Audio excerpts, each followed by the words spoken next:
5, 4, 3, 2, 1. Opener.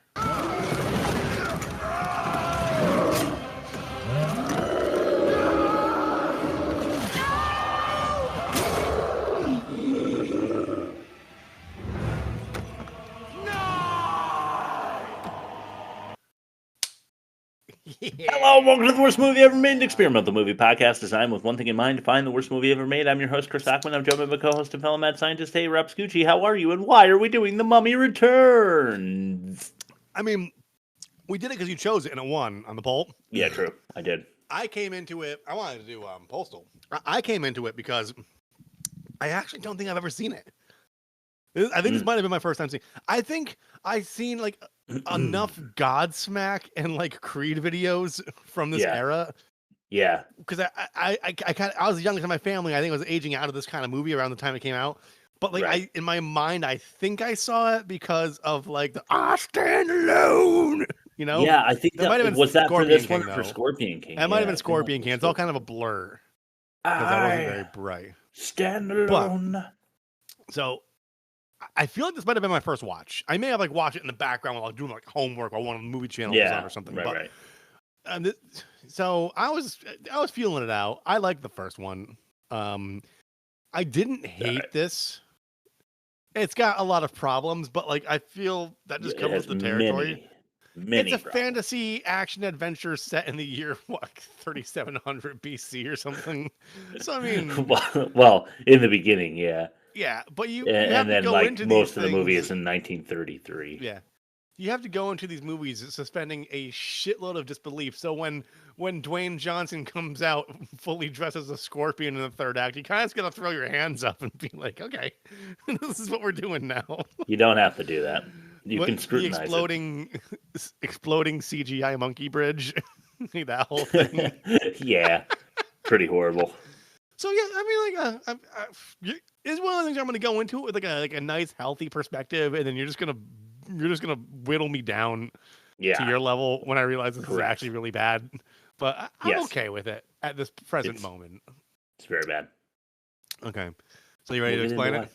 Yeah, I am. All right, let's do this. Let's fuck this duck. In this segment, we're here to give you a clear and concise picture of what the plot for this movie actually is. You need a good example? I've got one for you. Here. Holy shit. This whole attack is just a big diversion to get those tripods to the data centers. And those tripods are just Trojan horses to get those little bugs into the servers. To get to the data. Turkey ass. See? Ancient Anubis artifact antagonizes archaeologists, always awaiting. Awfully archaic. Also, arachnids? Yeah. Technically, I think that's true. Yeah. Well said. I had to Google. I Googled, were there spiders in The Mummy Returns? And the consensus was like, meh. No, I don't think I remember spiders. But like, aren't scorpions? Are they? They're not. I don't know. Are scorpions arachnids? Let's find out live on air. I thought that's what you were getting at. Scorpions are arachnids. Yeah, they I thought have 8 so. legs, Okay, cool.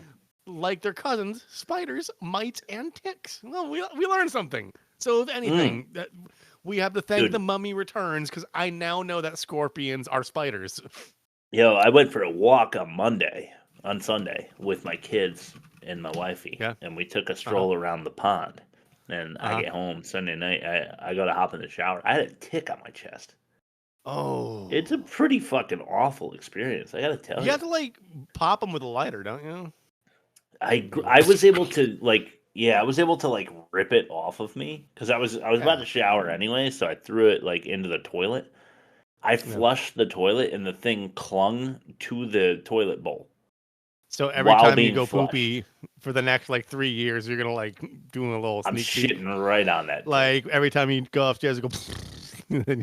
Yeah, they go.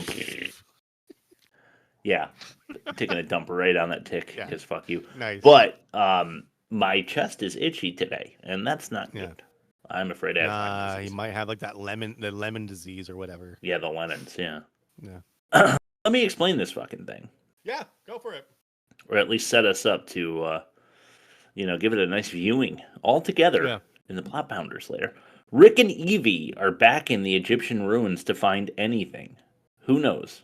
This time, like last, they get entangled in a cursed mummy world domination plot that never makes sense, never feels risky, and never looks good. Can Imhotep destroy the Scorpion King and win the army of Anubis for world domination? Or will a guy from Chicago in 1933 stop him before he wins? Yeah. Who knows? That's the movie. We're going to find out. All right. Let's go to the best YouTube comment. Uh-huh. There we I'm go. coming. I'm coming right now. I'm coming. Oh my God. This is the worst comment on YouTube, and it will most certainly make you not come. I forget it every time. The Only been 2 Mummy times, but- and The Mummy Returns are two of my favorite movies. Ever. The end when Anck-su-namun left Imhotep to die. Despite everything he's done, it's hard not to feel bad for him. He did all that for her, and this is how she replaces him. Leaving him to die? There we go. Best comment. Damn, There we dude. go. That's some good voice work on your part. Yeah. You just pinch your nose till it really hurts, and then you just talk like normal. Yeah. What a fucking dork that dude must be. Yeah. I know a couple of hymns, I know a fair amount. Yeah. Uh, All right, let's go to the worst production. I'm really trying to speed through here because we've got. This you got Plot like Pounders, 27,000 clips. dude. Yeah. it's insane. If you guys are watching on Spotify, or if you guys listen on Spotify and you have Spotify, if you click the thing with the little secret bar on the bottom and it opens up, there's a video of us. Yeah. I didn't know that about podcasts on Spotify, even though we host a podcast that's on Spotify, until by happenstance I swiped up to get a timestamp. I'm like, oh shit, there we are. So Yeah. How cool. Yeah, it's pretty cool. All right, I like or looking YouTube. at you, so it's worth doing. Yeah, in my opinion. I love looking at you. I don't know. close when I look at the show. I close my right eye and then I fap vigorously Start with what I see through my left eye. like. So where's production? Here we go. This is Yeah, where we that's it. talk about the production of the movie, and it usually sounds something like this. Oh my God.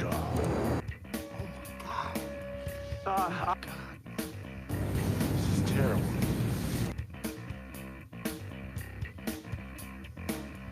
All right. I know. You're gonna fight on this one, I think, but CGI. No, you're right. You are totally right. But I do have a rebuttal. But you do your thing first. Scorpion King first. We got to talk about him. What Yeah. the fuck was that? I remember thinking when it came out, because I watched it. My sister and I were big The Mummy fans when it came out in '96, because we're old and we were kids then. Yeah. But I remember thinking when The Rock comes out, because I was also a wrestling fan. I was like, oh my god, The Rock's in a movie. That's pretty cool. Then he has 2 lines, and none of it's in English. And he comes out, and you're just like, oh, boner gone. Yeah. Not rock solid anymore. Oh, speaking of which. Yeah. The water monster thing, the CGI is pretty bad there. Although I will say, when I was a kid, I actually thought it was good. But it doesn't age well. I mean, it was the best CGI of its time. It was $90 million. I know everything's $250 million now, but it was $98 million in 2001 dollars. So yeah, they had the adjust best for of the gas best. prices It just and bread and all that. And the technology pretty just much didn't the catch up with people's visions yet, and I think that was Right. they went too hard with it. I agree. We have other stuff, other movies to do. Yeah. That I feel like the CGI was too ambitious. I think maybe we should do Beowulf, which was entirely CGI. Oh yeah, You I ever heard see about that. I hadn't seen it though. Or in 300, they just all their abs are CGI. Tiny tribal people, which we're going to talk about a lot later. So I'll leave that alone for now. But Imhotep, when he's the mummy, Yeah. not the flesh Imhotep, but the the decrepit see-through. I mean, again, it was probably cutting edge then, but it just looks like shit. I'm sorry, it just doesn't. You had said over text that it looks like PlayStation graphics. It's true. Like PlayStation 2, yeah. Yeah, and then I think the worst one, in my opinion, actually, next to Scorpion King, because he has the mantle, but the worst one next to that, the Temple Guards. Mm-hmm. They aged like a California housewife. Like they look, they look like I don't know. It's just one sheet, and then try to add like depth to it by making part of the sheet darker. Something so the mouth looks like it's like concave or something, but it absolutely looks like just a piece of paper that Rick is fighting on the bus. And really, really bothered me all the way through the movie. I will say the plot was very close. I was trying to find a way to say the plot, but also, you know what? I don't want to repeat myself too often on the worst production, and I do mention plot holes a lot, so I skip that for CGI. Yeah. All right, let's do this. Throw it to fucking plot pounders so we can start talking about this piece of shit that I hated that you like. I don't like it, but here's my counterpoint: is like I think I'm noticing there's a lot of movies that came out in this era that things that were shitty 20 years ago just look stellar by comparison because the whole like Netflix lighting thing. And here's the thing: they weren't afraid to show the monster, so to speak, like the CGI. Yeah. Whereas the movie The Haunted Mansion that came out by Disney like a year or two ago, they do the thing where like, we're gonna do a shitload of CGI, but we're gonna make it really, really, really, really, really dark so you can't tell it's CGI. And people at test screens were like, I don't know what's happening in this movie because you're not. So like, it is bad. It's objectively bad, but watching something new that came out that's super abusive of CGI and how much they use compared to like that, I'm almost more forgiving, and I'm willing to give it points because at least they were willing to show their ambition on screen. They weren't like, we're going to do the super ambitious thing and then obscure it because we don't believe in ourselves. They believed in themselves when they made this, and I think that you got to say something about that. They definitely did, but it was like off of the success of the first one. They thought they were like, the fucking shit. Yeah, they thought they could do no wrong. Is the thing. You know, so I admire that level of confidence, and that's clouding my judgment a little bit. So that's where I'm at. Okay, well, let me like pull you down, destroy me over the next segment. Let's do plot pounders. Yeah. You might ask why Chris and Rob are so good at this. They're a hybrid organism, biological and cyber. We are the plot pounders.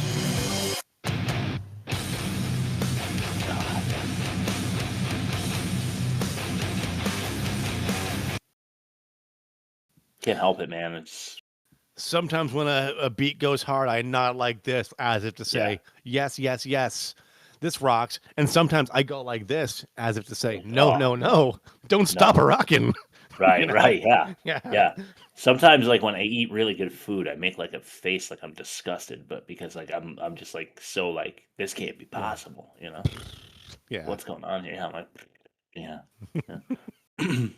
Ebes, 3067 BC, the Scorpion King leads an army to conquer the known world.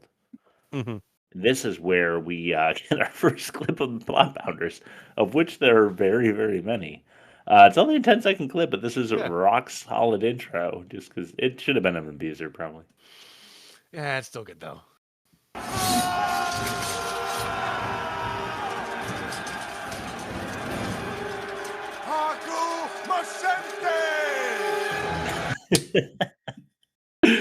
Total gibberish. Anyway, The Rock is that Scorpion King that we're talking about.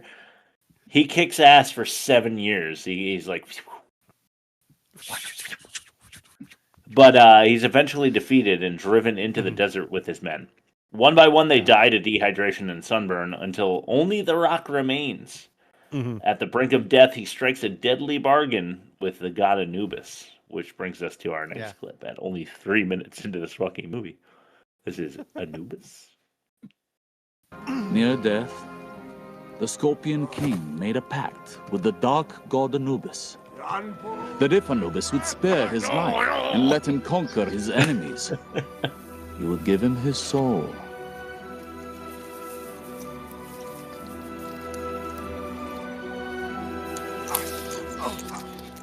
Anubis accepted his offer and spared his life.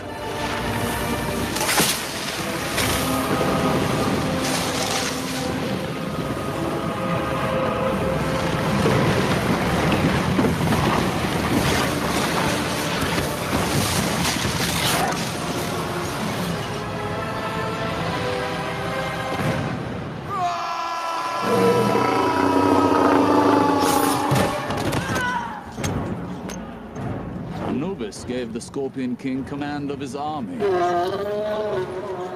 And like an evil flood, they washed away all that lay before them. All right, one thing I will say is like the forests or the jungles or whatever that they make in CGI look kind of good. I won't lie. Yeah. Pretty cool. Like especially for the time. Like that Creed video. Like, look at me! The bullets. Yeah. I gotta say that to you still. You know what one's like super so funny bad. now? I used to think it went so hard. You remember What If? Yeah, but then you realize that the verse is basically just STP's Wicked Garden. I want to run through your wicked garden. Oh, really? Is it? Very similar riffs. I remember Jay and I being in Jay's dad's car, like driving home, and it's like the guitar's like it's like an interlude. It's not even a solo.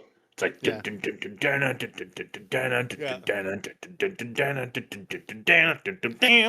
Jay and I just being like, yeah, this is the fucking We're heaviest sanctify. We have powerful Christian undertones, but we know how to rock. Spirit of heaven, and I hope it does all right.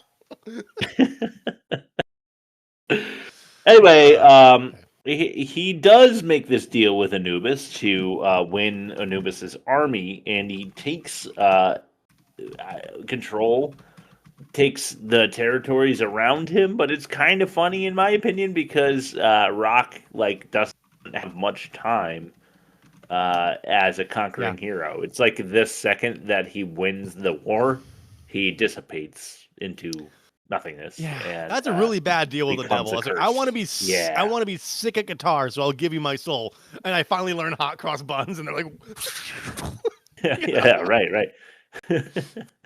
The second that you can play it, you win the game, and it's over. Dun, dun, What do we do dun, now? What do you dun, mean? Now dun, we play the game. The army now waits for Brendan Fraser. We meet Brendan as he searches the tomb, only to be surprised by his son Alex. He tells Alex to go wait while he and his wife search the tomb. Marauders show up in like kind of the lobby of the tomb set up here, and they seem to threaten the O'Connells. Like one of them's like, "Okay, O'Connells, I'm coming to get you," with a gun and stuff. Yeah. But Alex cleverly hides in some ancient or recent, I can't tell, scaffolding. Yeah.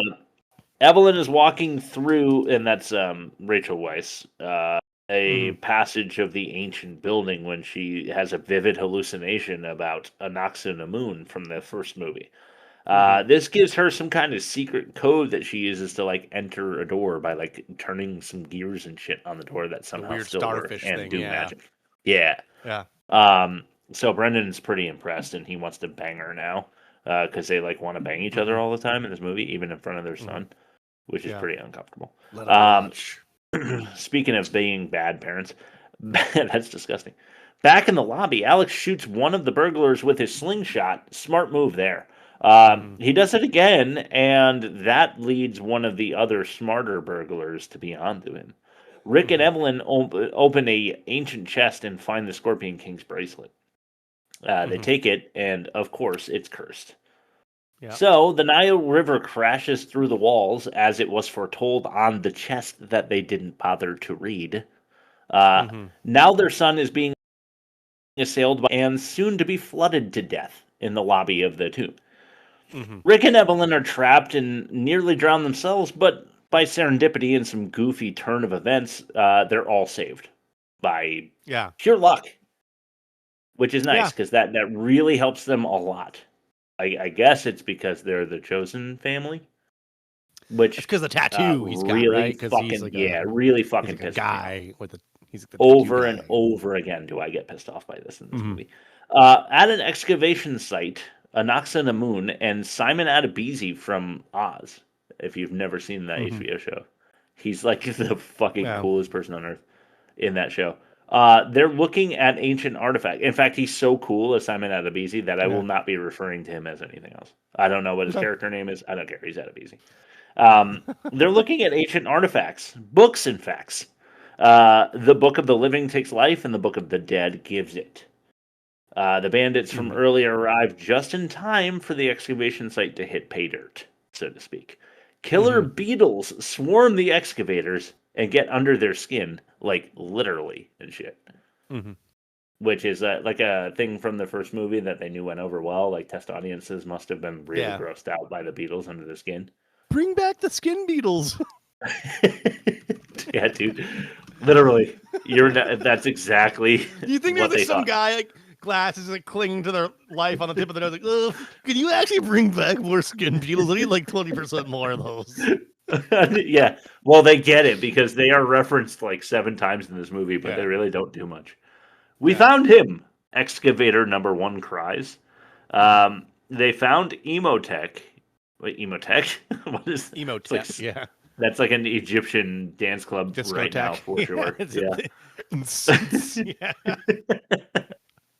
yeah. We found Imhotep, the movie from Mummy number 1. I think I might Yeah. have said that backwards. They need the bracelet from the O'Connells, so they're tracking them down in London. You know, it's the bracelet that they found earlier in that cursed chest that they didn't bother to read. Back in London, Evelyn and Rick discuss the bracelet and what to do with it next. She says, we got to go to this tropical paradise with it. And Rick says, why? And he also says, what's the catch? Mm-hmm. Yes, he does. Which is the clip. My bad. Supposedly it's the resting place of Anubis' army. Yeah, you see? I knew there's a catch. There's always a catch. How did I know that? And let me guess. It was commanded by the Scorpion King guy? Yes, but he only awakens once every 5,000 years. Right. And if someone doesn't kill him, then he's gonna wipe out the world. How did you know? I didn't, but that's always a story. The last known expedition to actually reach Amshir was sent by Ramesses IV.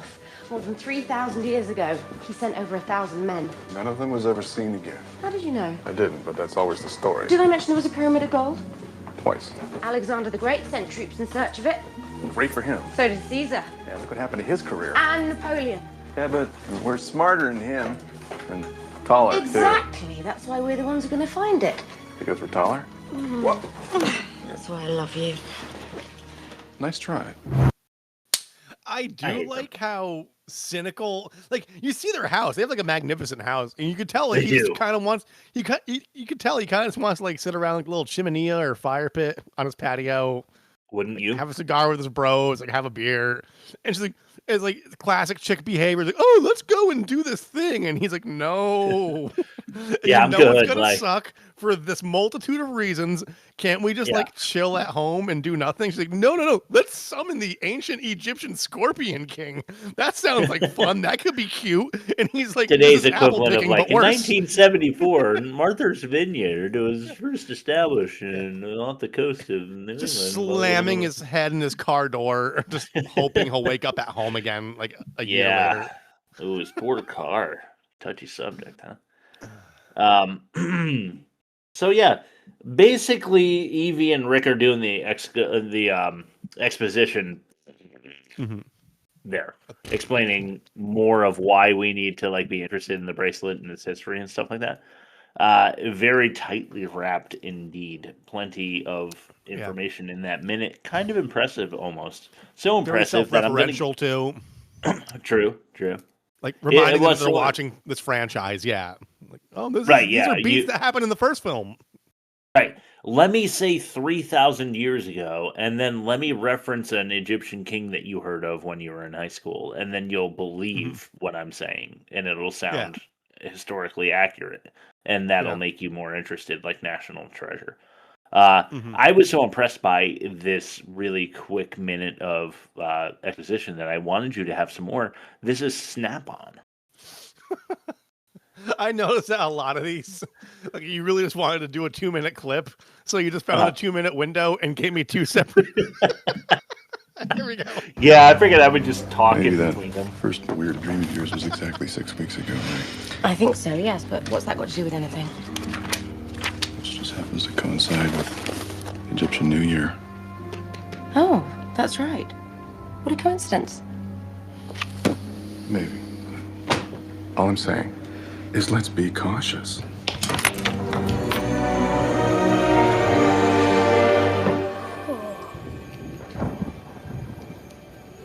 If anything ever happened to you, I would never forgive myself.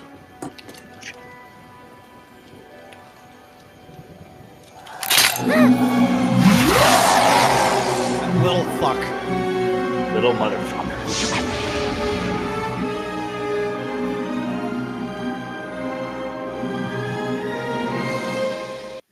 Hey, son, no matter what you do, you can do anything. You have free reign of the whole playroom. Just whatever you do, don't grab that 3,000-year-old Anubis bracelet because we don't know what it's capable of. Okay, 3 minutes later. Okay, awesome. You little fucker. Yeah, he sucks. Alex puts on the bracelet. He's shown the location of something important. Problem, he can't get it off. Yeah. Agents of Imhotep and Anck-su-namun enter the O'Connell home. They're there to get the bracelet.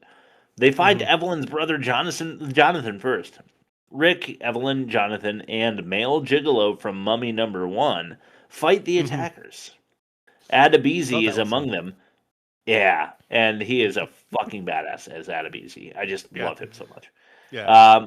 Evelyn gets kidnapped. The bad guys get the case and don't check to see if the fucking bracelet's in the fucking case. Yeah. They miss the bracelet on Alex's wrist. The excavators perform a sacred ceremony to bring Imhotep back. Which they're not supposed to do without the bracelet, but they don't know they don't have the bracelet because they haven't opened the case yet to see whether the bracelet's in there. Yeah, really. So Imhotep comes back and he... a really bad user error on their part. Yeah, really fucking stupid. Yeah. Evelyn is there to witness. So too are Rick and Gigolo. It is at this time that the excavators discover the case is empty. They then think they know where the bracelet is because they remember that little shithead back at the O'Connell Museum. Their little fuck trophy trouncing about. Yeah, right. Anck shows Imhotep Evelyn and says some super fucking bullshit hieroglyphic spoken trash babble. And I need you to hear it for yourself. So this is our next clip. This is fucking bullshit. What was that? Super fucking bullshit. Hieroglyphics spoken trash babble. Because Egyptian language isn't, as far as I know, a thing that we say anymore. I mean, I could be wrong. Maybe we know how to speak Egyptian, like ancient, like read hieroglyphics. They're probably It's this weird language. Maybe, but except you could tell it was trash babble, as you so nicely put it, because they don't even use captions. You just assume like they're saying something evil in Egyptian. No, I know. Yeah, it's just which I don't know. Is that a choice? Like, yeah, that was a choice. Are there captions in the like cinematic version? Did we get like some shitty?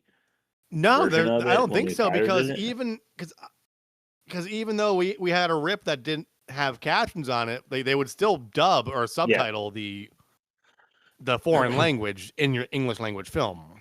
Oh yeah, good point. Yeah, right. Just so you know how it's pronounced. Because when I watch movies that do that, and I watch them, really I sometimes have to turn off my own captions because like the captions are not as accurate as the ones that are just like in line with the movie. Right. Yeah, no, I know what you mean, but it's really funny that they would caption something even though it's a like made up language, just so you know how to pronounce the words that don't exist in reality. Team America, Turkala, Fakaha, Jihad, Turka. Oh, Turka. Yeah, Turka.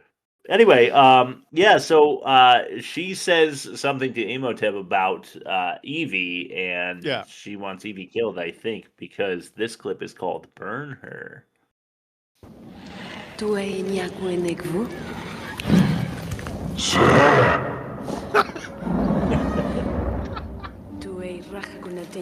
Can't do that. Can't do that.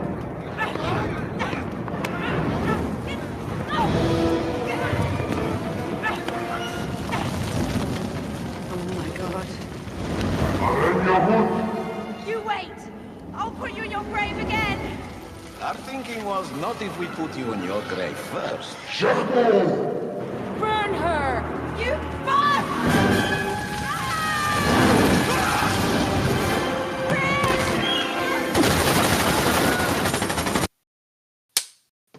And here comes Rick. Save the day because somehow they always know where everyone is. They've got like a GPS tracker in 1933. Yeah. What's Yeah, that? that was Like convenient. you know how like you and your spouse have like trackers on your phone, so you know where each other are at the same time all the time. Yeah. I don't. I don't know Yeah. if you and Stacy do, but like, No, I don't do that. I It's don't like, feel the need to know where Aaron is at every second of every day. if it's one of those situations I where like, trust her. you're getting yourself into a sketchy situation, so like, but Yeah, like not, yeah, I get that, not yeah. daily, not on the rag, you know, Like you're going to pick up a cat from like somebody you don't really know on You just, like, Facebook wanna buy a Marketplace or cat. something. Yeah, Yeah. So yeah. that- And they're I can like, see "Yeah, that come then. here. Like the cat's in the attic. I can't find it." Yeah. You know, It's right next to Come to all my of my house. chloroform rags and rusty hacksaws. like, did you bring the money? Cash, right? I'll take. I also thank take goodness- square. Sharpening his blade. Yeah, I also and- take and- square. Dude, Chinese delivery from like up the road. That is like fucking. Well, if you've never had tongue tea, Tongue Hing 2, right? Or is it 3? Uh-oh. You froze. Chris? no, really. Oh, Am I you're good? back. You're back. Yeah, we were talking about Tongue Hing and how great it is. Tongue Hing 2 or Tongue Hing 3? You froze again. No, I said you froze, and then you unfroze. All right, you're back. am I here? We are talking about Tongue Hing 2 or 3, the one on New Haven Ave, right? Yes. Yeah. Okay, The yeah. Fucking best, dude. That is the best. I miss that more than like New Haven Pizza. I miss that one specific Chinese restaurant with the Dude, girl oh who's my like God. perpetually 8 years old, always playing her piano behind the counter, her electric piano. Fuck yeah. I think she's dead. I haven't seen her in years. Oh wow, damn, rip. Yeah, she's probably dead. Thank goodness Rick immediately knew where to find the bad guys. He comes in to save the day with Gigolo and Yep. Jonathan. Well, Jonathan, actually, I should correct myself. Jonathan and Alex stay at the car. Yeah. They guard the car together. Imhotep gets in his Imhotep gets his temple guards to chase them down. As Rick and Evie and Gigolo escape. So everyone runs to the car, but Jonathan broke the key off in the ignition accidentally, Of course, like a match. fucking idiot. Yeah. And then poor Brendan Fraser's car is just completely trampled by temple guards, who apparently weigh like 700 pounds of ash each. I don't really understand that. Mm-hmm. They weigh so much that his car is like a bubble wrap under their feet. It's just like, and the car is gone. But also, they chase the bus and they're able to just jump onto buildings sideways on the chase. They weigh 700 pounds, but they have no problem leaping and climbing and not doing damage to anything other than the vehicles that they're in. Yeah. Which is just amazing to me. Speaking of the vehicles that they are in, Jonathan and Alex somehow stole a double-decker London bus. I think it would be harder to do that than most things. To, like, if you went to London right now and tried to steal a double-decker bus, how easy do you think that would be? Oh, so this the surveillance state that we aspire to be in the States, I'd say it'd be pretty difficult. And 1933, how many of these like double-decker buses are there already? Probably more than there are now because people were more like in tune with public transit. But I would imagine Do like me a favor, ask the internet how many double-decker buses existed in London in 1933. Because I would like to know. in London in Just curious. 1933. Okay, let's see. I don't know. That's what the internet said. No, buses have been used. Let's see, they've been there since 1829. As of 2025, London has 675 bus routes served by over 8,700 buses. Right. So that's present day. All right. So subtract double-decker buses 1933 from that, and that's the answer. Wow, so 7. There were 7. They found one of the 7 buses. Yeah. Yeah. Yeah. So they're chased down in this double-decker bus in 1933 by the hidden temple legends of the hidden temple guards. Yeah. This is one of those henchman situations in movies where it's just like they're nobodies. So you're not at all worried that somebody important is going to die in the scenario. So it kind of removes all of the risk, which is what I was talking about. And like in the explanation, like I was saying, there's really you're not too worried because like if they survive, I think Gigolo gets like one good cut on his shoulder. That's pretty much all that happens in the temple guard chase. So at that point, you're like, oh, okay, so like nobody's ever going to get hurt or die in this movie now. I keep watching NCIS Origins, which is actually really good. But whenever young Gibbs gets in a shootout, like you were in the flagship series, which takes place later for 20 fucking years. So like, clearly you're going to make it out of this. Pretty sure you're going to be all right, yeah. Every time I piss Stacy off because I'm just like, oh my God, you think he's going to make it? Every time they get in danger. Yeah, that's great. So after they survive the temple guards and kill them all, Alex goes to assess the damage of the second deck of the double decker, and Adebisi pops out and grabs him, then gets back in the Rolls Royce, and then they shoot over the London Bridge and then pop it up for boats so that Brendan Fraser can't outrun the Rolls Royce on foot because he could do that if they didn't raise the bridge. So smart thinking there. Yeah. Really smart. They take him to see Imhotep. Imhotep explains that he is the chosen one. He will lead Imhotep to the army of Anubis. This leads Alex to say, "My dad," which is the name of one of the clips. Tuwe sudume sharayut. Isid mu karek. It is you who are the chosen one. You will take me to Amshir. What if I don't? What if I get a little lost? You have strength, little one. You are your father's son. But I know something you don't. This bracelet is a gift. And a curse. The sands of time have already begun to pour against you. Yeah, I already heard this part from the minute I put the bracelet on. 7 days do I have before the Scorpion King wakes up. Did you also hear that if you do not enter the pyramid before the sun strikes it on that very morning, that the bracelet will suck the life out of you? That part I missed. Hey, wait a minute. That means I've only got 5 days left. I believe it would be best if we do not get lost, don't you? My dad is going to kick your ass. I fucking hate little British kids. Yeah, me too. Can I just say that? Like, is that okay to say? Isn't the one that like gets lost in that elephant movie a British kid? Because if he's not in reality, like I remember him as a little British. And that fat little dykey looking fuck from Home Sweet Home Alone. Yeah, oh my God. Yeah. Little Rosie. Yeah. Little fucking asshole. Anyway, Anck-su-namun leads the bandits into Imhotep's room to be sacrificed because there's a lot of sucking going on in this movie. Lots of sucking. I was gonna say. Like the sucking. bracelet. Imhotep just said to the kid, the bracelet's gonna suck you to death. if you don't get to the temple in time. And then she leads the 3 like marauders from earlier into Imhotep's train cabin so that he can like pull the like Black Widow situation on him and just like so he sucks the skin off of these men like a reverse John Coffey. Oh yeah.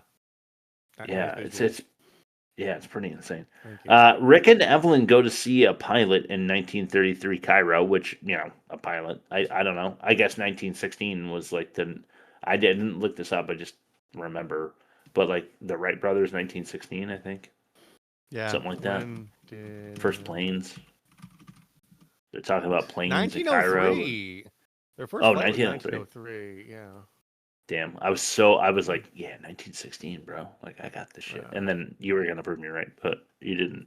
Yeah. Well, that was their first test flight. I'm not sure what the first myself, time they got passengers in the air though. That might have been closer to the wrong thing you said. Yeah, true. Yeah. They're met by 12 commanders of the Magi as Gigolo joins them to help rescue Alex. He explains that the Magi will fight the army of Anubis should it arise. Foreshadow. Speaking of rising, they take that burlap air balloon to Heracus or whatever. That sounds like a dune city to me. Does. Isn't that a planet? Dune? I don't know. Back on Imhotep's train, Alex gives Adebisi a hard time. Imhotep is looking pretty healthy, though, having sucked 3 guys to death. Alex flushes himself down the poop chute of the train and then runs from inaccurate rifle fire. Yeah. He runs to a reflecting pool where his bracelet shows him the same hologram again. Not very helpful. Kind of a bit of a hindrance, Like, hey, remember, you're supposed to go to this place.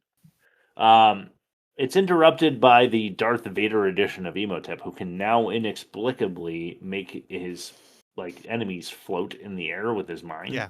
I don't know where they get these powers. What is the magic thing that's happening? Do you believe in ancient Egypt ghosts? Because I kind of do. No. Here's the thing: I'm not an ancient alien guy or a conspiracy guy or even a spiritual guy, but I do feel like the ancients were in tune with some sort of information, be it scientific or otherwise, that we just don't, as modern people, wrap our heads around because we view world through a different lens. But I don't know. I wouldn't go into a recently exhumed pyramid by myself because I think there'd be a lot of I wouldn't either. Because why chance it, bro? Why chance it? No, because that doesn't make me superstitious. We invented a primitive mustard gas and we put it in this little genie lamp because we know 3,000 years from now someone's gonna rub it and then it's gonna blow their face off. I don't know. They're scary. Egyptians scare me. A reverse John Coffey. Exactly. Yeah. Ancient Egypt. Yeah, I just don't understand how there's Star Wars universe, the way that he can just grip it. There's the Force exists in the mummy now. I don't really get it. Back to the balloon. Evelyn is having another flashback. This one is her and Anck-su-namun fighting. And under masks, of course, because they can't look like them because those 2 actresses didn't do the choreography. They need body doubles or stunt people, I guess. Body doubles is hey, stand in for me because you have nicer boobs than me. And I want everyone in the world to think that I have these boobs and not mine. Stunt boobs, yeah. Stunt cock. Yeah, stunt boobs, yeah. So after the obvious stunt doubles do some work, Anck and Evelyn's identical great-great-grandmother of 1,000 generations ago or whatever, you know how they're frenemies in this situation. She sees that scene from the movie The Mummy, the first one, where Anck and Imhotep make out and then kill her dad, the pharaoh. What the fuck are we talking about? So at this point in the movie, you think her lineage traces back to Egypt? Yeah. And her great 1,000 times great grandfather was the pharaoh who was killed by Imhotep, and that's why she's having visions. Yeah. The answer to this mystery is actually even worse, but we'll get into it when we get there. When Anck kills her paw, she comes to and almost falls out of the balloon, which I want you to see in 3-way memory.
I know, long clip. You had to see it all. When Anck-su-namun stabs herself. Okay, I'm just so fucking confused.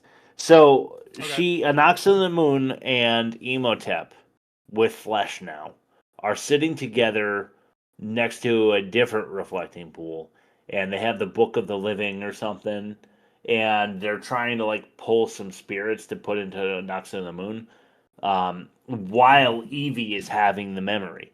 And they're sharing the memory 3 ways, where all 3 of them remember their past lives. Because Anck-su-namun has a now body, but is a past spirit in a now body, right? Yeah. And so, like, they're all experiencing this memory, but it's because Imhotep is conjuring the memory so that he can pull Book of the Living spirits and put them into Anck-su-namun so that she can remember herself, even though she already does. I don't understand what the fuck is happening. I don't get it. And then she does this thing in the memory where she stabs herself like Harry Carey style, you know, like harikari, like seppuku. And she stabs herself in the stomach, and then the actress has to go and then go and like die off to the side with no knife in her hands. And it looks horrible, which they put actors in this movie in this situation often. And I've got another one called Nye coming up later, where they have to act like something's happening in front of them that isn't. Anyway, I don't know what's happening. I'm confused. Rob, explain the 3-way memory to me. What is happening? I did my best. I got nothing. There's a clip though that says that explains it. Should I just roll that? Okay, back at the balloon, Evie explains exactly what's happening, clearly and concisely. That explains it. Yeah, because they can say it better than I can, because at this point, I just kind of checked out. I was just like watching it. I wasn't really. Yeah, no. See, that's the problem. I can't do that. I don't have that. I don't have that ability. When it comes to a certain movies like this, like you just have to. If you want to, like, and then you'd be like, Scorpion loud. No, you need to I literally cannot do that. It takes practice, but here we go. Evie, I know you haven't exactly been yourself lately with all these dreams and visions. No, they're memories from my previous life. Honestly, I'm not losing my mind. It all makes perfect sense now. And that's the reason why we found the bracelet. Exactly. I was its protector. Now do you believe, my friend? Clearly you were destined to protect this woman. Right. She's a reincarnated princess, and I'm a warrior for God. And your son leads the way to Hamsher. 3 sides of the pyramid. This was all preordained thousands of years ago. And how does the story end? Only the journey is written, not the destination. Convenient. How else do you explain Evie's visions? That it is your son who wears the bracelet? How do you explain your mark? Coincidence. My friend, there is a fine line between coincidence and fate. I just love how over it Brendan Fraser is, though, because they explain it and he's like, that's convenient. Like, he knows he's in the movie. And he needs to call them out for how fucking stupid this is, because he just wants to be home with his stuff. Rob, do you want to know how stupid this is? Very. Gigolo just said that the three of them create the three sides of the pyramid. Do you know what the problem is with that? There are They have three four. sides in a triangle, which is a 2D representation of a pyramid. If you make a pyramid in 3D, how many sides are there? I believe there's 4, Chris. There are 4. Yes. There are not 3 5 sides. if you to a count the pyramid. bottom. Yeah, The true. bottom is 5. True. Yeah. Yeah. So. Which I guess you should count, even though it's like, buried in the sand. Yeah. Let's go with 5. So all pyramids. God damn it, Rob! Stop making me feel stupid. All pyramids are the Pentagon. Done with this shit, man. That's what I learned here. Yeah. So there are not 3 sides to a pyramid. Apparently, there's 5. Yeah. All right. So Alex is chained to the floor back at Arrakis or whatever. He keeps fucking with Adebisi. And Adebisi gets him some water, which at this point I think Alex is using to escape. What we don't know is that he's leaving sand castles, very vividly depicted sand castles of the next destination, because he was lucky enough, even though chained to the ground, to be within earshot of every single conversation that Anck-su-namun and Imhotep and Adebisi have about where they're going next. And then he very cleverly carves tiny little sand castles for them to see, which no one ever sees. None of the bad guys see him doing until they do, but they are on a chase. Gigolo keeps sending messages to the Magi by some bird that gets shot later, by the way. And that's in an effort to have the army follow him, the army of the Magi. If you're the army of the Magi, aren't you getting pissed off that you just have to kind of trudge around the entire planet? Without fighting the army of Anubis? I mean, let's get to it. Can't we? Yeah. I'd be annoyed. Anyway, this leads us to an abuser. I think the only one. So let's play it. Ta'a nitar maper. That is Imhotep discovering Rick, Gigolo, Evie, Jonathan, and Izzy's, and Alex. No, not Alex. And Izzy's burlap balloon. And he's like, I'm going to make this giant water monster to destroy their balloon. So we get our next clip, which is called Waterface.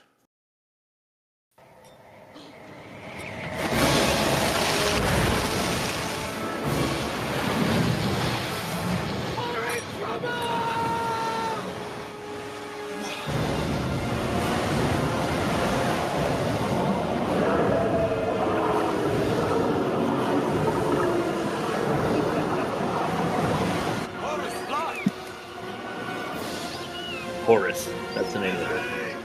Come on, right! Starboard! Starboard! Starboard!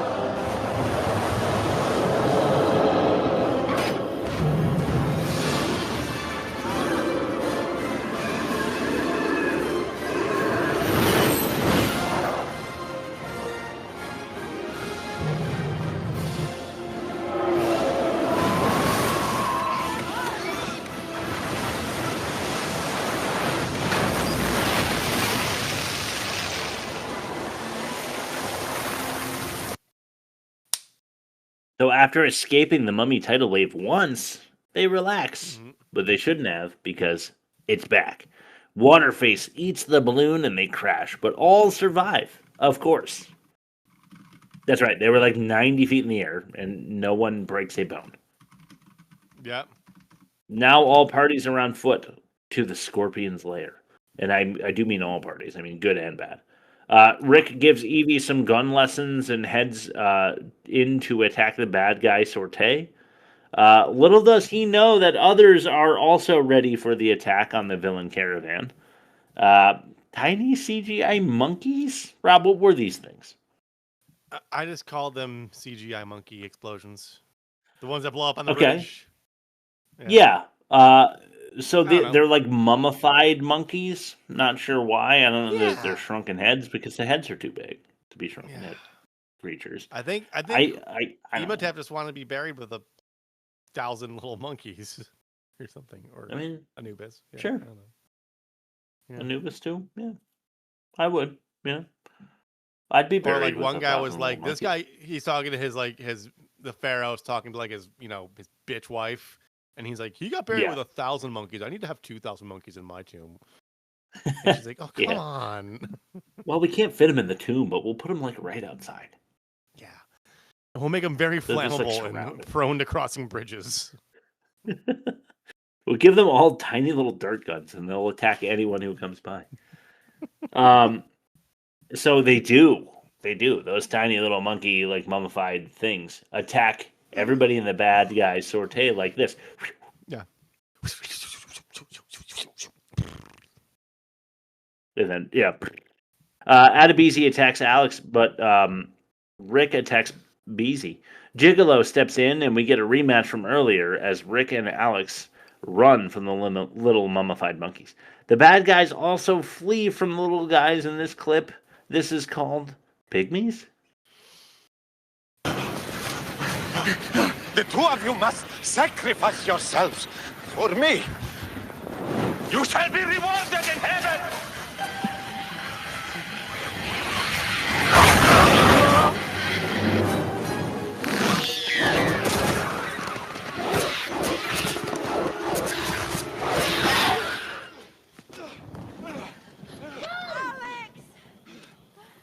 Hey, nice shoot, Tex. What were those creepy little pygmy things? There's the local natives. Are you sure? Yeah, sure enough, there's nothing. Come on, Mom, come on. Come on, Dad. We have to get to the pyramid. I have to get the bracelet off now. Oh, leave it on, Alex. Shut Looks the good on fuck you. No, up. you guys, you don't understand. He told me the bracelet will kill me if I don't get inside the pyramid before the sun hits it. Today. Oh my God. Time to go. I thought you said it was nothing. Pygmies. Uh-huh. Something about that growing up I felt like was super racist, but I looked it up and it's apparently not like super racist. I really felt like it was. I asked Chad, I was like, isn't pygmies like kind of a racist fucking way to explain small tribal people? And it was like, yeah, now you probably shouldn't say that, but like it was like just a common nomenclature kind of deal. Yeah. So, Yeah, 150 I was like, centimeter okay. talls on average. Yeah. Yeah. So Rick blows a bridge after they all cross it, and the skeleton monkeys all die, which is super convenient. Rick and Alex make it to the temple just before Alex dies of general cross rules. The bracelet pops off. Bad news, though. Anck and Emo are here, and they stab Evie right in the tum-tum, which isn't good.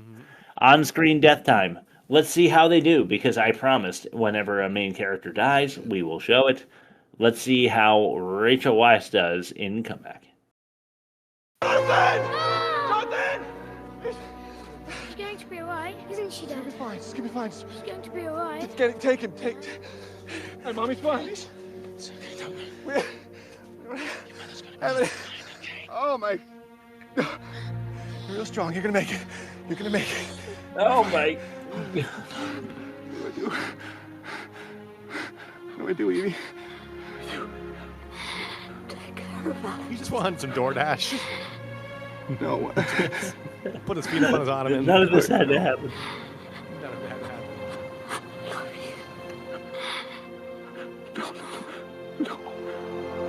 No. Evie. No. Evie. Come back. Evie. Come back. Come back.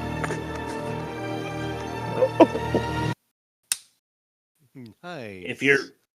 If you're Evie, you should probably say "I love you" to your son. You know, in addition, Would be wise. But would you to him after he pretty much set off this entire chain reaction of events? Yeah, good point. Maybe she's pissed. Yeah. Maybe Yeah, she's you're like, "You made me do this. You deserve this. Yeah. Now right. you're gonna grow up motherless You are next the Christmas. reason I took it. Yeah. Good There's job. only be half the amount of Idiot. presents under the Christmas tree this year because you fucked everything up. You little fucking Yeah. asshole." I could have run the Library of London and gotten you anything you wanted for Christmas. Anck and Emo head into the temple. I'm just still stuck on this emo tech, I guess, with the tempo. Yeah. Emo loses his Vader powers as soon as he walks in. They just like suck it dry from him because there's a lot of sucking going on in this movie. Sucking. And he goes, Yartea ku Tuken suit. Yeah, toucan suit. Yep. Excavator number 1 finds the entrance to the scorpion den. He puts his freshly blinging wrist right into it to activate it because he's got the bracelet now, and it eats his hand. Army of Anubis awakens outside the temple where the Magi army waits to fight them like...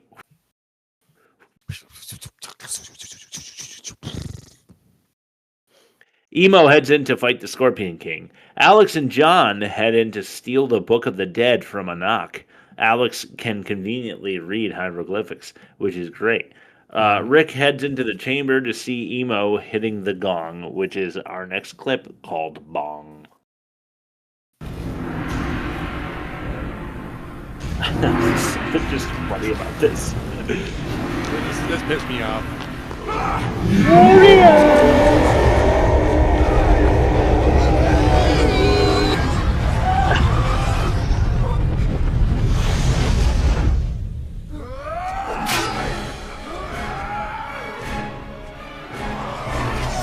What Imhotep says right here.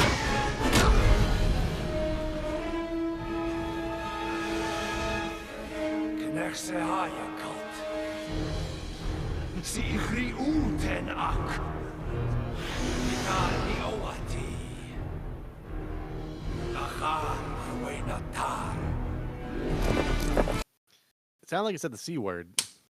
Yeah, Emo definitely calls him a cunt. And he kicks his ass. That's what I wrote. I call you cunt. I'm just saying. I'm just saying, maybe don't fight the army of Anubis if you're the Magi, because like it reminds me of Attack Force, actually. Believe it or not, because there's no one around for them to conquer while Emo, Rick, and Rock settle their shit.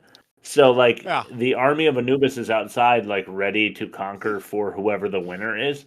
But the Magi army are there to fight the army of Anubis, who have no one to fight yet. So, like, just stay away, and the army of Anubis will just sit there waiting. And then if Rick wins, then we don't have to worry about all the Magi dying. Mm-hmm. It's like, and it reminds me of Attack Force, because it's like all those people that were drugged, and they go in to kill them, instead of just, like, giving them the night to let the drug wear off instead of killing them. Let them stay at, like, a hotel for the night and just... get it out of their system, Like, let the Anubi army, like, enjoy their day in the sun. And then when they wake up in the morning, you know, or the next morning, it's all over. No big deal. And then Magi don't die by the thousands. But that's me. Yeah. Anyway.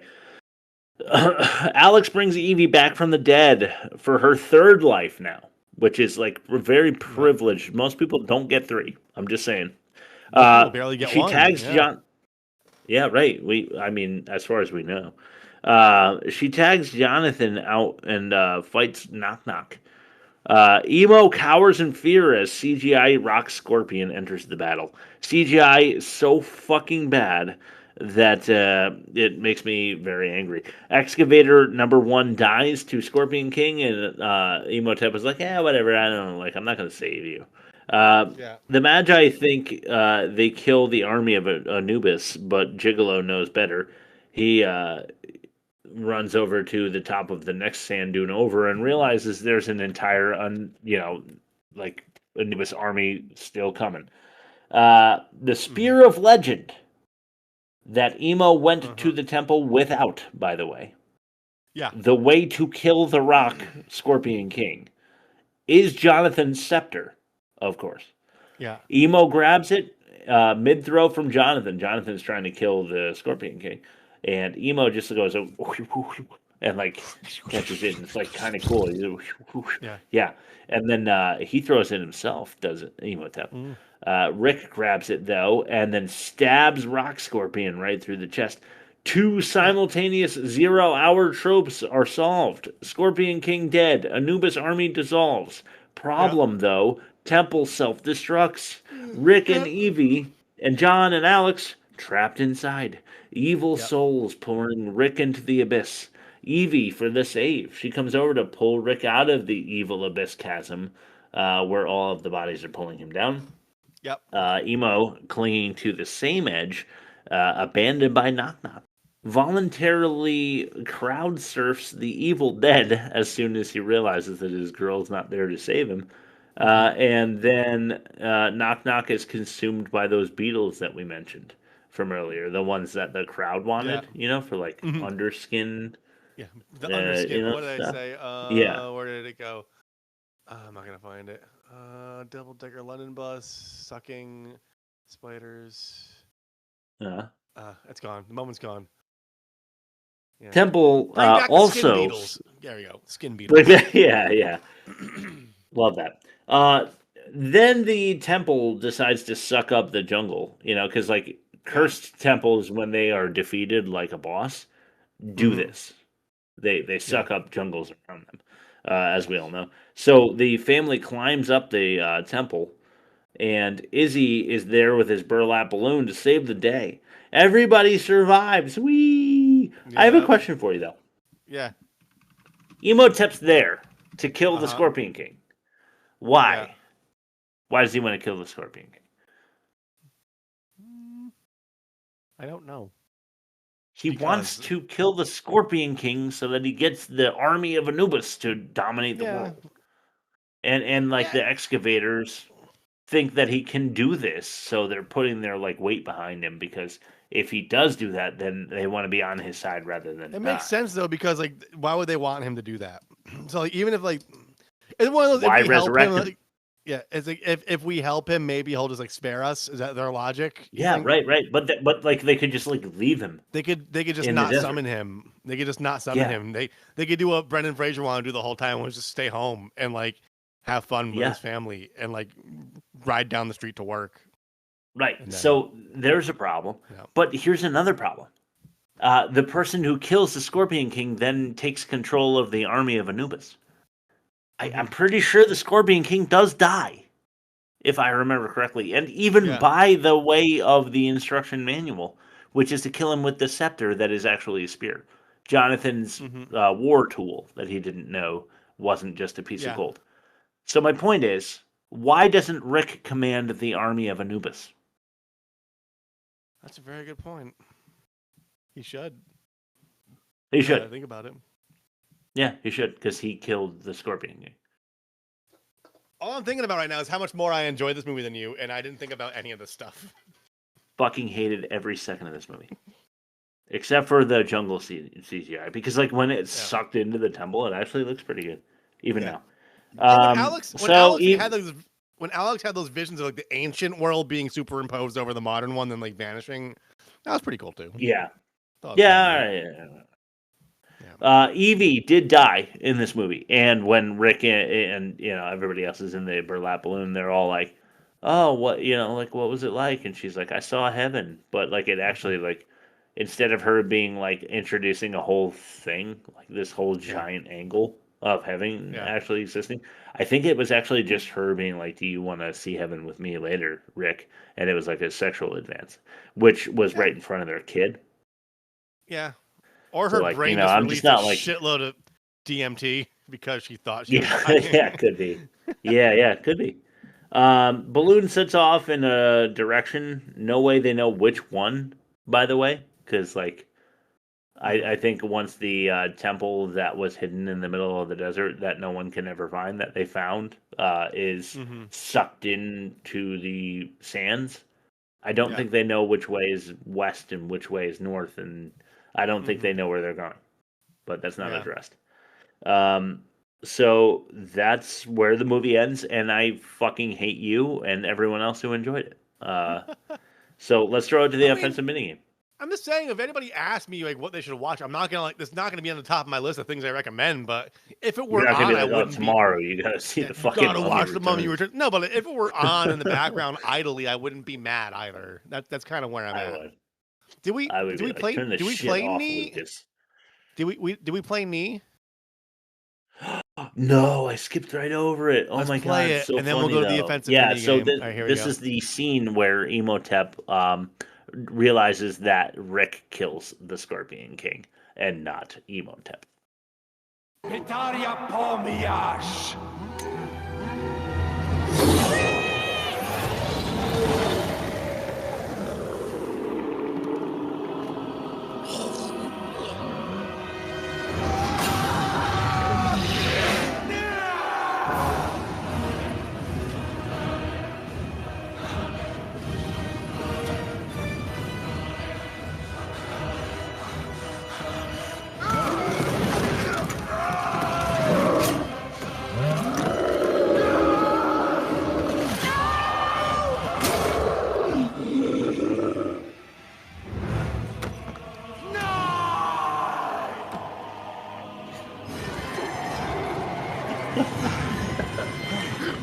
And take your friends with you!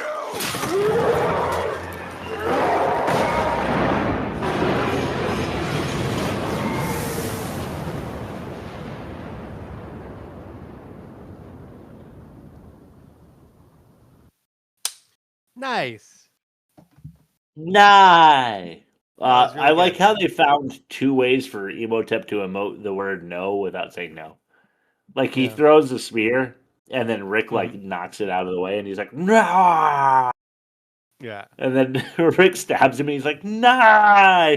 He runs over though, and then like bends down on one knee, and then does the display like, "I'm pointing to this," and he's like, "Nay!" And it's just really fucking awkwardly done, and I just thought it was really funny. So thank you for playing that clip because I skipped right over it. It's because I put it at the. You see the arrow that leads to the very top of my outline page. Oh yeah. Skipped right over that like a fucking dummy. No. Anyway, offensive minigame. You risked all of our lives just to spy on people's Amazon cart. That's offensive. For those of you just tuning in, the offensive mini game is when we take things from movies, the champion movie of the season, which is so far Attack Force with Steven Seagal. And then we compare it to offensive moments, not necessarily things that we think are offensive, but things that just didn't age well, or considered. some sort of keyboard warrior will be like, write a 50,000 word piece on Medium about why it's problematic, you know? Right. So that's what we do here. Well, I'm glad you introduced it because I'm not so sure how offensive this movie actually was. So I'm gonna stretch it a little bit to compare it to Attack Force. Okay. Starting with pygmy problems. Okay.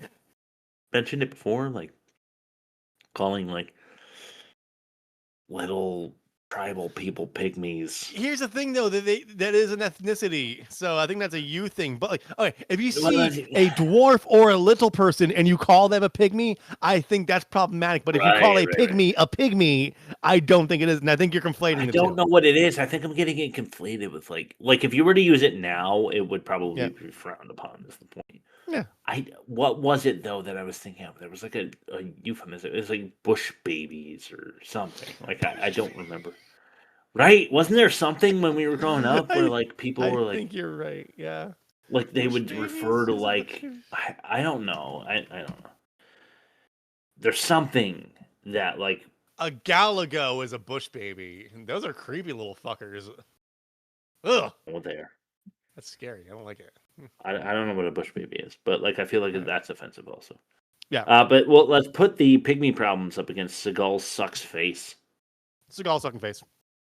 Yeah, dude. So horrifying to watch. How about lazy languaging from The Mummy Returns? Okay. Or capping couple mid combo. Capping couple mid, like you said, there's just a couple on a date, unaware of what's happening, and they both get shot in the forehead by Steven Seagal for no reason. You know how you took something, but you don't know you're high yet, or you don't know you're drunk yet, and you're like talking, and it hasn't really occurred to you that you're under the influence yet because you haven't left the thought train, but then all of a sudden, when you do, in the bathroom and you're a little wobbly, you're like, oh god, I'm high. Yeah. Yeah. Like they hadn't gotten to the point where they even knew they were on a truck, and he shot them both in the forehead. Yeah. It's pretty fucked up. All right, so let's flip it. So for Attack Force, Stephen Sheen or burying a rock for The Mummy Returns. Stephen Sheen. Stephen Sheen. Okay. Mhm. For those of you who are not as clever as Rob, they gave the rock like 4 lines, and they're all in Egyptian, and they're all laughably funny. They are. They just like buried his character. So unanimous decision, Rob. That Attack Force. offensive goes to Attack Force. Which Yeah, I think it's gonna be that way couldn't the whole agree with season more. too. Yeah, probably so. Yeah, it's the shooting of the foreheads and Yeah. the Martin Sheen, who isn't Martin Sheen. Anyway, Yeah. let's throw it to back credit names.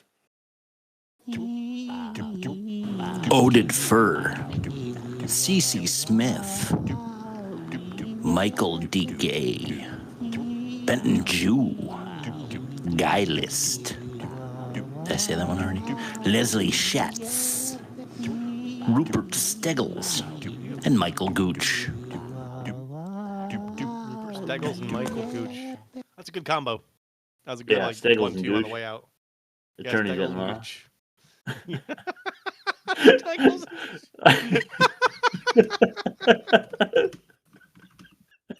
I feel like I pass that billboard on my way to work every day, for sure. Oh man, we got to come up with like a tagline for them. Yeah. At Steggles and Gooch. All right, let's start with the movie comparison. He's the goddamn enemy. Yeah. Well, I got bigger fish to fry than watching clouds. Let's compare the movie and get the fuck out of here. It's over. I know. I feel like this has been like a Has trend. got you down? Well, as Steggles and Gooch, we got.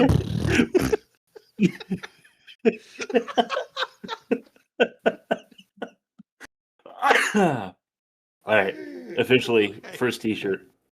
Yeah. Attack Force versus The Mummy Returns. Okay. So, production for Attack Force. I think I wrote confused as shit or something. Confused as all fuck. Let me look back real quick because I have it right here. I forgot to write down that stuff from last movie because I didn't write it in the comparison for last week. You know why? Because we didn't have a comparison last week. I'm just buying time. Mass confusion. I wrote. All right. Mass confusion. And for this week, it was CGI. What's worse? I'm gonna say mass confusion because Attack Force also had bad CGI, so it's like a twofer. Okay, cool. Dialogue. Attack Force. Acting. Attack Force. Offensive was Attack Force. Yeah. Our demerit for Attack Force was, I didn't write that down either, and I don't remember. So let's assign a new one. It was just. Unless you remember. I think it was PFFFFFT. RT. Yeah. RT. Demerit for The Mummy Returns. I guess.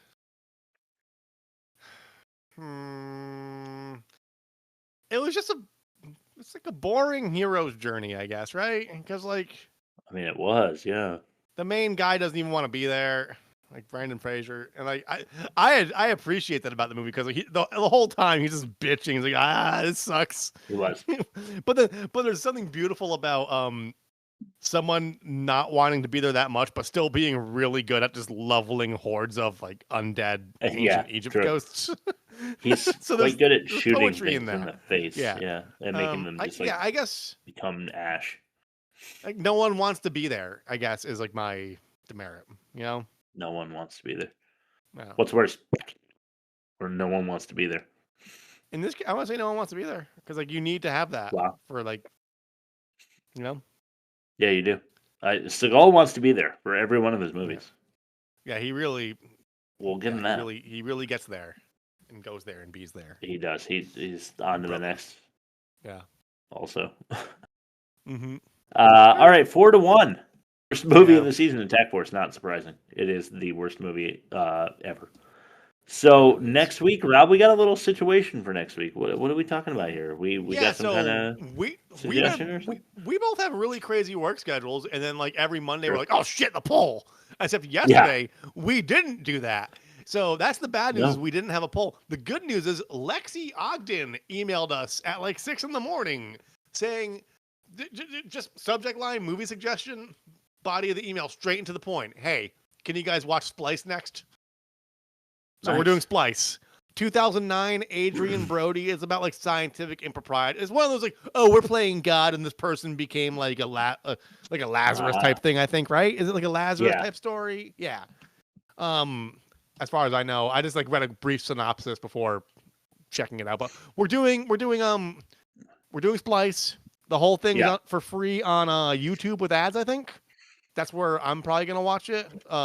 Not the pirated version that I don't pirate every week while we do the show because we don't engage in piracy or sail the seven seas. No, we would never do everything legit and by the books. Splice 2009, Adrian Brody and others. We actually buy every movie on DVD. Yeah. And then we watch it on HD DVD, even the ones that were never printed on that format. Which I've for the show I've gotten like 6 Blu-rays even. Yeah. 6. Nice. Yeah. What did it get? Let's see. What did it get? Okay. I see what's going on here. Okay. So here, it's a wild ratio. It's a 75% critical, making it certified fresh. Wow. 37% audience. Damn. So it's one of the and like, that can go either way because a lot of times critics go Lexi lower. Is part of yeah. A lot of times critics go lower, like with action movies that are just like shoot 'em up popcorn movies. Critics don't they look down their nose at those and they'll give it like a 35, but like fans will be like, "This is fucking amazing. What are you talking about?" 100%. Yeah. So when normally when critics are right and fans are not, it's interesting because it actually could go either way. It could be like a marketing hype, but the cover is like a woman in like a mini skirt, like looks like a rodent, and she's like so this somebody. Lexi Ogden character, who I have no idea who it is. It definitely wasn't somebody that I told to email because they definitely told me they had a movie that they wanted to watch, us to watch. She's part of that 67%. Yeah. Of people that hated the fucking movie.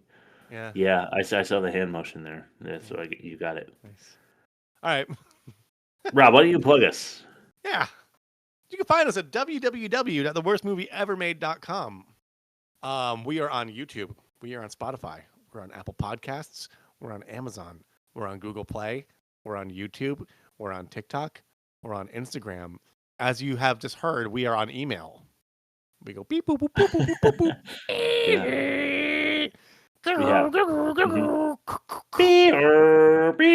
And then we reply. We fire up our modem that goes. And then we reply sometimes, and it goes through the fiber optics into the inbox. Damn it. So not one time did you miss the cue on that, by the way. Thank you. I really tried hard. I tried like 8 times to trip you up. Okay, so that's it. www.theworstmovieevermade.com. Chris, what's your last word? Steggles and Gooch, of course. I like it. Okay, guys. See you next week with Splice. Thanks, Shay, Shmave, JK, Mitch McKay, Sliver, Dustin, Jeff, Joanne, Dr. Ezekiel, Kendra Crump, Lexi Ogden, and you, Rob. I love you. But most importantly, all of our listeners. And you can't forget Kayla, I guess. Let's compare the movie and get the fuck out of here. It's over. All right. We went an hour and 24 on that. Goodbye.